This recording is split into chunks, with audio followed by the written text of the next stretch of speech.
East Campus is just beautiful. There's a peacefulness, a simplicity, and certainly a history behind East that I think makes it a very special part of Duke. When you walk in the front door of Lilly, there's just a warmth, and the people at the front desk greet you. It's just got a very homey, warm feeling. We think of Lilly as a gateway library. It can be overwhelming to be faced with the resources of the library. And the Lilly staff go out of their way to help students understand how to make their way through the resources.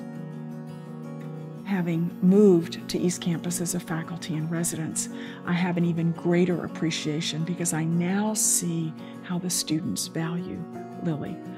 But I also see some of the things that Lilly could offer that it doesn't currently, that would appeal more to the first-year students.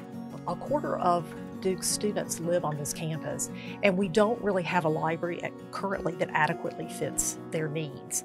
I mean, this university has changed a lot since 1927. The administration of the libraries began first discussing the renovation of Lilly many years ago because it's been recognized as a building that needs attention. The existing stacks in the Lilly Library were not built for art books, photography books.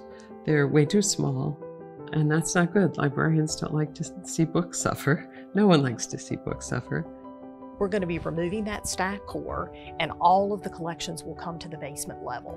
And what we're really excited about is that we will have shelving that is the proper depth and size for that collection. Technology is much more pervasive in libraries, and we're working very closely with the architects who have a background in historic preservation to bring Lilly into the modern world, at the same time that we are very attuned to its iconic character and its particular charms.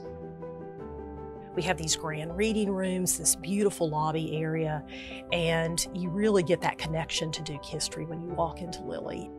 We will be honoring and kind of calling back to that past. We'll be restoring the book lovers room, and the new atrium will be a place that can be an art gallery. We're also going to get a wonderful cafe where students and faculty can meet. We're going to have a beautiful terrace. We're also going to have an assembly space where we can have presentations, musical performances, discussions, which we aren't able to do now. The Lilly Library project is a challenge in terms of fundraising. There are people who wonder why we need libraries, why we still need libraries, and yet we need libraries more than ever. Students really need to learn how to discern fake news from trustworthy news, how to question the credentials of an author, how to understand where an argument is coming from. All that kind of learning comes in the first year, and that's why Lilly Library and the Lilly Library staff play such an important role in the lives of Duke students. My hope, and I think the vision is, that Lilly can become and should become a centerpiece for East Campus. This is somewhat of a quiet, hidden treasure. I think it just needs the enhancements and the renovations that are being planned to make it into that centerpiece and that community gathering space that I think East Campus very much needs. The libraries serve everyone at Duke. In a way, you could say everyone is a graduate of the libraries. Investing in this facility is an investment not just in the Duke community now, but also well into the future.